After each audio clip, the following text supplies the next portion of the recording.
Bah oui, absolument. Les avancées récentes dans le domaine de la génération automatique de langage permettent de pouvoir écrire des éléments de reporting qui viennent utilement compléter des tableaux de bord, par exemple avec Power BI ou Excel. Eh bien, ce qu'on va faire, c'est qu'on va entraîner en fait un algorithme à pouvoir décrire une situation que l'on voit dans les données et exprimer ce que l'on voit dans les données en langage naturel, donc en phrases, et permettre ainsi de pouvoir rédiger un rapport qui est prêt à être lu par son destinataire.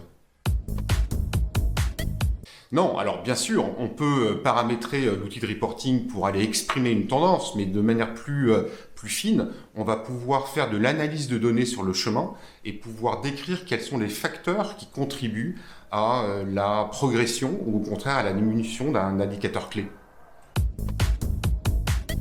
Alors on a par exemple dans le cadre de réseaux de distribution, on va pouvoir en fait vérifier et exprimer par exemple quels ont été les canaux de distribution qui ont le mieux performé sur un territoire donné pour une gamme de produits.